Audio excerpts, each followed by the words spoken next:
6 महीने से 1 साल के बच्चे होते हैं और जब उनके दांत निकलते हैं उन्हें दस्त यानी लूज मोशन, बुखार, फीवर और खांसी जुकाम हो जाता है।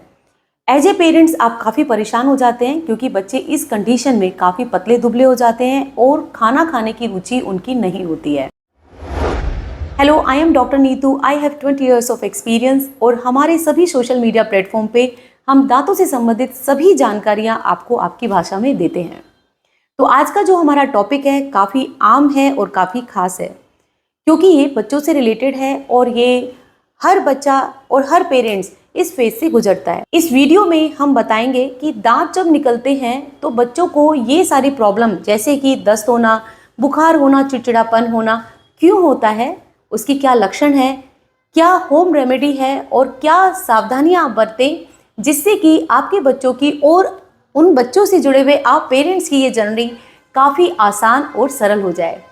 एज ए मदर मैं आपके साथ उन टिप्स को भी शेयर करूंगी जो मेरे पर्सनल टिप्स हैं, जिससे कि मेरे बच्चों की ये जो टीथिंग जर्नी थी वो बिल्कुल आसान हो गई और मुझे बिल्कुल पता ही नहीं चला कि उनके दांत कैसे आसानी से निकल गए। सबसे पहले हम जानेंगे कि ये ऐसा क्यों होता है, यानी कि इसका कारण क्या होता है। जब बच्चों के दांत निकल रहे होते हैं तो वो दांत निकलते हैं मसूड़ों से। मसूड़े काफ़ी कोमल और पतले होते हैं। जब वो निकलते हैं तो मसूड़ों को काट कर निकलते हैं, जिससे कि मसूड़ों में एक सूजन हो जाती है और उसी वजह से दर्द होता है। सामान्य तौर पर बच्चों की उम्र होती है इस समय 6 महीने से 12 महीने के बीच में ये पेन और तकलीफ़ें ज़्यादा होती है। अब हम बात करते हैं सबसे सामान्य प्रॉब्लम, वो है लूज मोशन यानी पतला बुखाना और बुखार। ये क्यों होता है?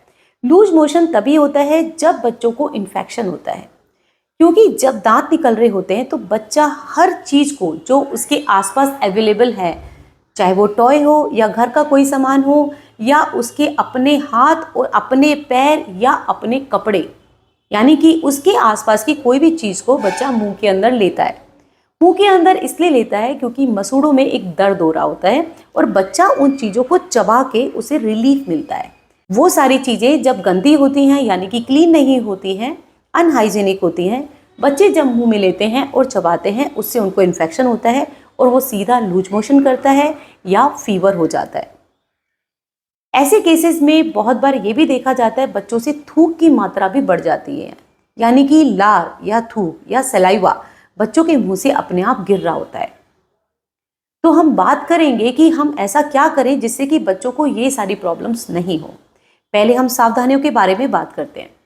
तो सबसे पहला चीज़ है, जो लक्षण हमने आपको बताए इसका मतलब है वो समय आ गया है जब आपको अपने बच्चों की केयर करनी है कि उनके आसपास जो भी चीज़ें हैं या जिस सरफेस पे, जिस फर्श पे वो बैठे हुए हैं वो साफ रहे। यानी कि समय समय पर घर में आपको एंटीबैक्टीरियल सॉल्यूशन डालकर आपको पोछा लगवाना चाहिए और उसके आसपास जितने भी सामान हैं उसको साफ सुथरा हो, इसका ध्यान आपको रखना है।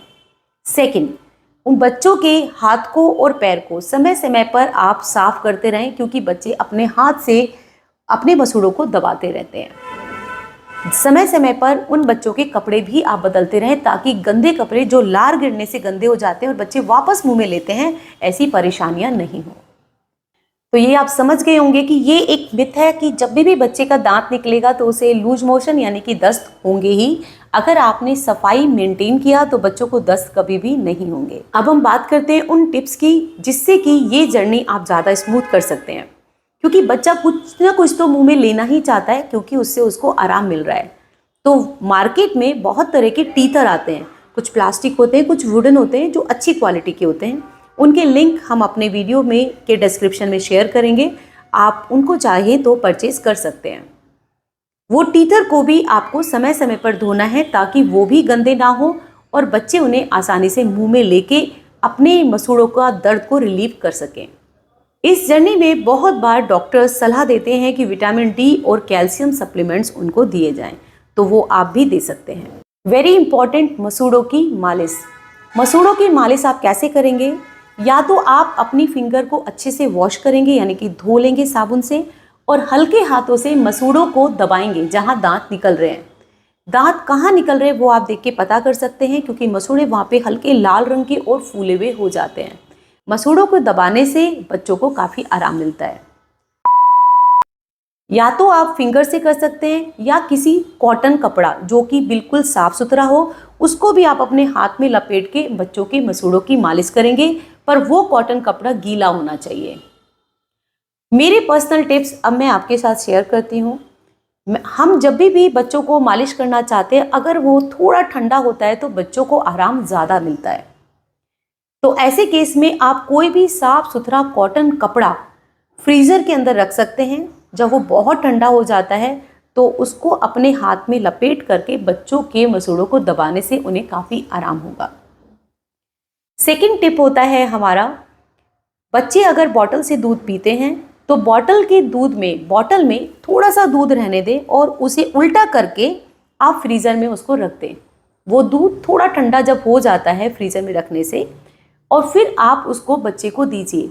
जब बच्चा उस निप्पल को दबाता है तो उससे उसके गम की मसाज भी हो जाती है, साथ में ठंडा लगने की वजह से उसे काफ़ी आराम भी मिलता है। तो ये सारी जानकारी है, जब बच्चों को दांत निकले तो पेरेंट्स को क्या करना चाहिए जिससे कि उनकी जर्नी काफ़ी स्मूथ हो जाए, बच्चे को काफ़ी आराम मिले।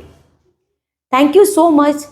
अगर आपको ये वीडियो पसंद आता है तो आप उन लोगों के साथ ज़रूर शेयर कीजिए जिनके घर में छोटे बच्चे हैं और जो पेरेंट्स परेशान हो रहे हैं। फिर मिलते हैं नेक्स्ट वीडियो में अगले हेल्थ केयर टिप्स के साथ। Thank you so much for watching this video. Like, share and subscribe.